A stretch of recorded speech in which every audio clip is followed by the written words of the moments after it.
Tapi uniknya, ketika kaitannya dengan Isra wal Mi'raj, mengapa mereka tidak percaya? Karena tidak bisa diterima oleh akal. Sehingga kata mereka, Muhammad itu berdusta, pembohong, pembongak. Dan sudah mereka katakan, sarjanawan muslim terbaru sekarang yang liberal, mereka katakan Muhammad itu tukang buat, Muhammad itu tukang dusta, Al-Quran itu buatan Muhammad. Jadi kalau ada cerita di dalam Al-Quran itu buatan Muhammad, pandai-pandai Muhammad.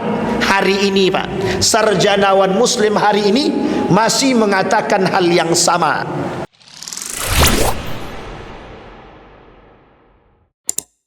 Allah berkata di dalam Al-Quran, innal ladzina yakfuruna billahi wa rusulihi wa yuriduna an yufarraqu bainallahi wa rusulihi. Kata Allah di dalam Al-Quran, orang-orang yang kafir itu, atau ada manusia-manusia yang memang kufur kepada Allah, innal ladzina yakfuruna billahi wa rusulihi, mereka kufur kepada Allah dan Rasulnya. Kemudian kalimat selanjutnya dalam ayat tersebut, wa yuriduna an yufarriqu bainallahi wa rusulih, mereka ingin membedakan mana Allah, mana Rasul. Wa yaquluna nu'minu bi ba'd wa nakfur bi ba'd, kemudian mereka berkata, kami beriman kepada sebagian dan kepada sebagian lagi kami tak beriman. Bapak Ibu sekalian yang berbahagia, lanjutan daripada ayat tersebut kata Allah, ulaika humul kafiruna haqqa, itulah orang-orang kafir yang sebenar-benarnya kafir. Bapak Ibu sekalian yang berbahagia, di dalam ayat ini yang ingin saya sampaikan di malam hari ini, ada model orang kafir. Yang pertama, orang kafir beneran, berarti dia bukan Muslim, dia bukan Islam, dia tidak masuk Islam. Syiah ada yang justru mengaku kami bukan Muslim, kami tidak Islam tapi kami Syiah. Itu sudah masuk dalam kategori kafir tuh. Mereka mengaku diri mereka tidak Islam tapi mereka kafir. Orang kafir, baik Nasrani maupun Yahudi ataupun kafir Quraisy, dikatakan oleh Allah sebagai orang kafir, orang yang sedang menutupi diri daripada kebenaran. Kalau dia masuk Islam, bersyahadat dia masuk Islam, dia lewat gerbang itu berubah. Yang tadinya mereka orang yang sedang menutupi diri menjadi orang yang membuka diri. Artinya masuk ke dalam Islam. Gerbang Islam itu apa? Syahadat. Said Hawa, cuplikan daripada Profesor Dr. Haji Yunahar Ilyas dalam kitabnya Akidah, 20 poin penting yang bisa membatalkan syahadat. Jadi orang yang bersyahadat seperti kita ini, ada 20 poin yang bisa menyebabkan syahadat kita ini batal. Nah, ini nanti kita coba kaitkan dengan perjalanan Isra dan Mi'raj ini. Kemudian Bapak Ibu, dari ayat yang tadi, kalimat selanjutnya itu kelompok pertama. Kelompok kedua, ada orang Muslim tapi dia kufur atau kafir. Kafir tak keluar daripada Islam, tapi derajat diri dia sama dengan orang kafir. Ibadah dia kufur, salat dia, puasa dia, zakat dia tak ada guna, sama tidak bermanfaatnya dengan orang kafir. Meskipun dia bersyahadat, meskipun dia Islam, tapi mereka berada dalam posisi kufur. Kalau tak bertobat sebelum mati, maka mereka mati dalam keadaan su'ul khatimah, kekal di dalam neraka. Itu saja perbedaan mereka. Tapi kalau orang kafir bukan bertobat, bersyahadat, baru dia selamat. Kalau Muslim yang kufur, bertaubat dia kepada Allah, Allah terima taubatnya, baru dia masuk, baru dia berbeda. Tapi kalau muslim kufur, dia tak bertobat sampai akhir hayat, maka dia kekal di dalam api neraka. Dan neraka yang Allah janjikan bagi mereka, neraka jahanam. Apa nerakanya Bapak Ibu? Jahanam. Ancamannya langsung neraka jahanam. Ayat kedua dalam potongan ayat tadi, wa yuriduna an yufarriqu bainallahi wa rusulih. Kelompok kedua ini ingin membedakan mana Allah, mana Rasul. Kami percaya kepada Allah, tapi kami tak percaya kepada Rasul. Kami percaya pada Rasul, tapi kami tak percaya kepada Allah. Setelah itu mereka berkata, nu'minu bi ba'din wa nakfur bi ba'd. Kami beriman kepada sebagian ayat Al-Quran dan kami kufur kepada sebagian ayat Al-Quran. Ini bisa dipahami Bapak Ibu? Pada sebagian ayat kami beriman, pada sebagian lain kami tak beriman. Kita ambil contoh. Ada kelompok orang-orang yang ingin merusak Islam, baik dari kalangan non-muslim atau kafir, begitu juga dari kalangan umat muslim itu sendiri. Kata mereka, nikah beda agama itu oleh Al-Quran dikatakan haram, tidak dibenarkan, tidak dibolehkan. Kata mereka boleh. Sampai di sini paham? Artinya dalam ayat yang lain mereka beriman, pada ayat pelarangan nikah beda agama mereka tak yakin, mereka tak beriman. Kita ambil contoh yang lain. Pada contoh yang lain, mereka beriman kepada sebagian ayat Al-Quran. Dalam permasalahan puasa, mereka percaya kepada Al-Quran.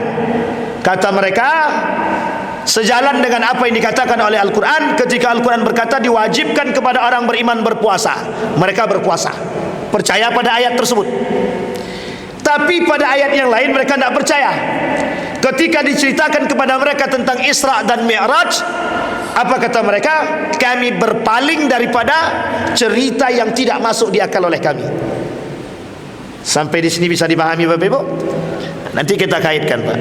Apa tujuan penting kita daripada atau makna dibalik daripada Isra dan Mi'raj ini untuk manusia yang berada di zaman ini. Kita tidak berbicara zaman dahulu, karena zaman dahulu sudah selesai. Sekarang kita berbicara zaman ini dan yang akan datang. Karena mesti kejadiannya akan terulang, mesti terulang. Dari kategori penolakan terhadap cerita yang terkandung dalam Isra wal Mi'raj. Baik Bapak Ibu, wa yaqulu nu'min bi ba'd wa nakfur bi ba'd. Kami beriman kepada sebagian ayat dan kami kufur kepada sebagian ayat. Apa kata mereka? Wa yattakhiduna baina dzalika sabila, kata Allah. Itulah yang mereka jadikan jalan untuk merusak iman orang-orang itu. Termasuk kita yang berada di sini, Pak. Jalan bagi mereka untuk merusak kita. Jalan bagi mereka untuk meremahkan iman kita. Nanti kita sampaikan Pak, contoh-contoh dan model-modelnya. Nah kemudian baru mereka katakan, Allah katakan ulaika humul kafiruna haqqa. Itulah orang-orang yang benar-benar kafir. Di dalam tubuh umat muslim ada kategori Pak. Ada muslim, ada mukmin, ada yang terakhir munafik. Ada orang fasik, ada orang munafik. Orang munafik lebih banyak daripada orang mukmin. Orang fasik jauh lebih banyak daripada munafik. Orang fasik belum tentu munafik, orang munafik sudah pasti fasik. Sampai di sini bisa dipahami Bapak Ibu ya. Sekarang kita merujuk kepada ayat daripada Isra wal Mi'raj tadi, yang dibacakan oleh adik kita tadi, atau entah siapalah, imam kita tadi, atau ustaz kita tadi. Kalimatnya sederhana Bapak Ibu. Yang ingin saya ambil daripada kalimat Isra tersebut, kalimat yang didahului dengan kalimat subhana. Kenapa para ulama membahas kalimat subhana dalam tafsirnya? Wahbah Zuhaili, Al-Maraghi, Ibnu Katsir dan lain sebagainya. Kenapa kalimat subhana yang didahulukan oleh Allah dalam surat ini? Para ulama berbeda pendapat, tapi dengan nalar mereka masing-masing. Pengagungan kepada Allah nomor satu dibandingkan daripada yang lain. Kenapa ada orang yang bisa diselewengkan akidahnya? Karena mereka tidak beriman kepada Allah. Kenapa ada orang percaya dengan mohon maaf? Mereka percaya kepada orang-orang yang mohon maaf syirik, karena mereka tak beriman kepada Allah. Percaya kepada dukun, percaya kepada mohon maaf kepada tukang pengobatan yang tidak masuk di akal. Kenapa mereka beriman kepada mereka? Tapi karena mereka tidak beriman kepada Allah. Kita ambil contoh, banyak pengobatan yang bermain dengan syaitan, dan juga banyak orang-orang muslim yang datang kepada mereka. Itu syirik, jelas. Pada ayat yang lain mereka percaya kepada Allah, beriman kepada Allah. Pada kasus ini mereka tak percaya kepada Allah, justru mereka datang ke dukun. Man ata kahinan fatasaddaqa bima qala faqad kafara. Datang ke dukun, sembuh penyakit kita karena dukun, kita percaya bahwa dukun itu yang menyembuhkan, kafir. Sederhana, kalimat merusak. Kembali kepada poin tadi Bapak Ibu.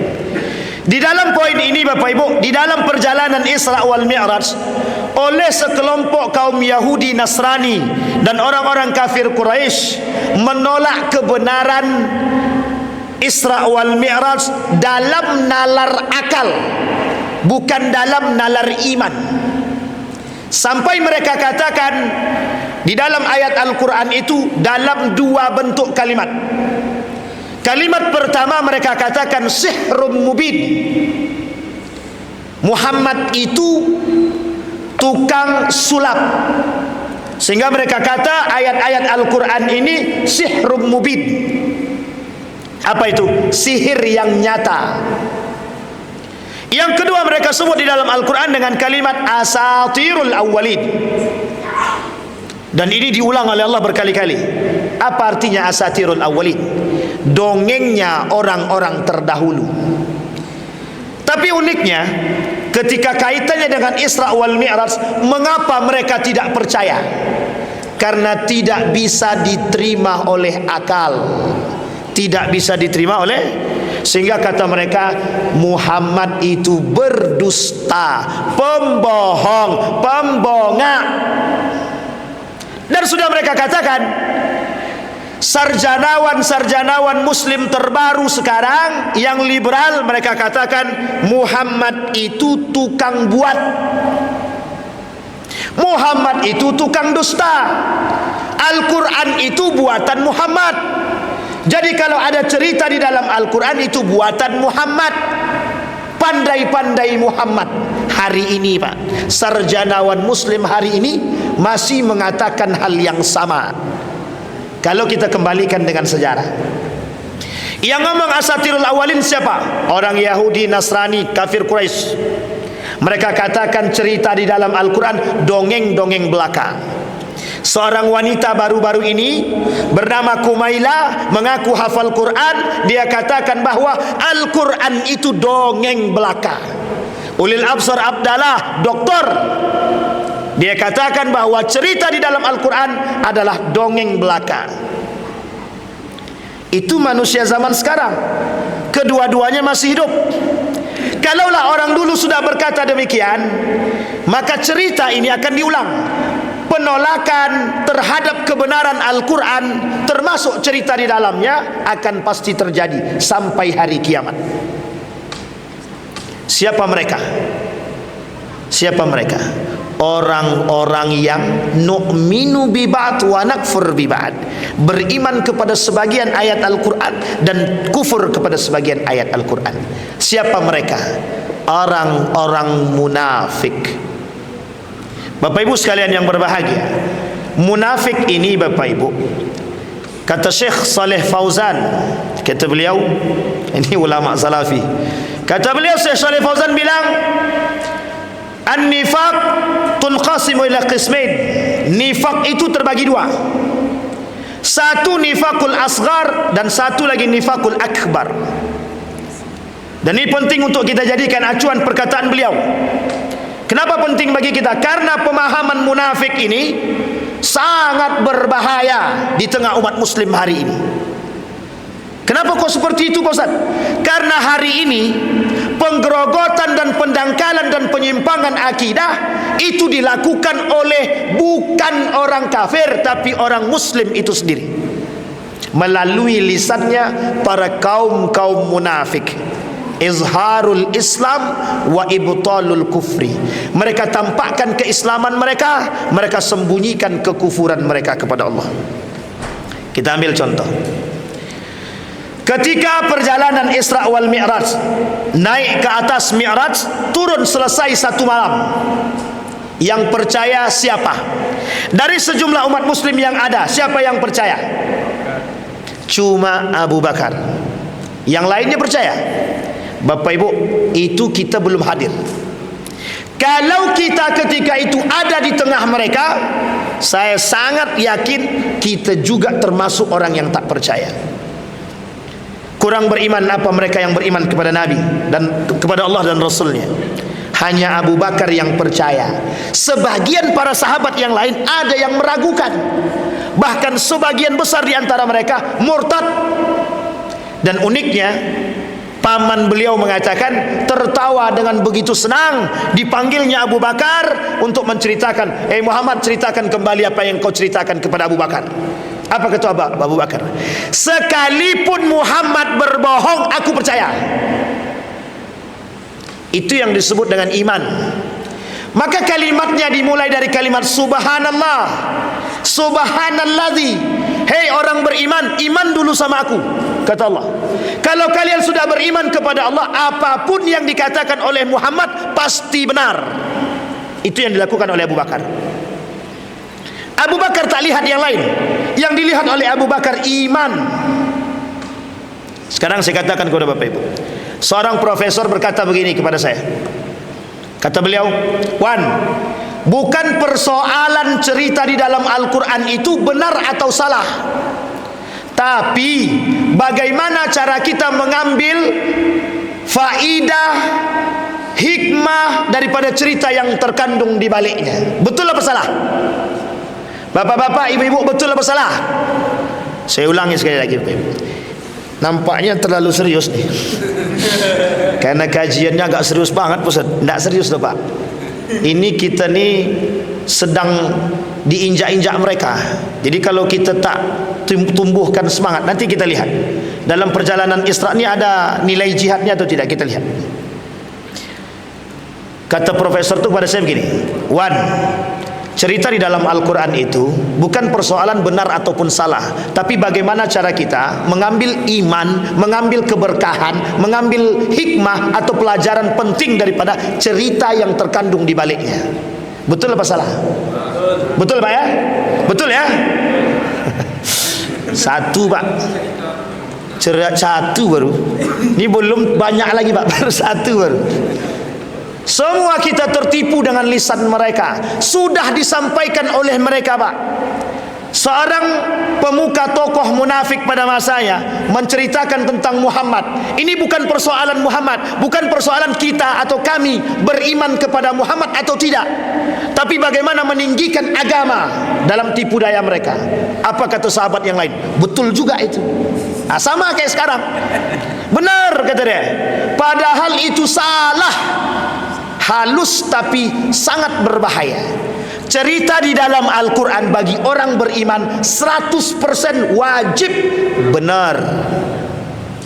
Jangan katakan benar supaya salah gitu kan. Masih ingat Bapak Ibu kalimat ini?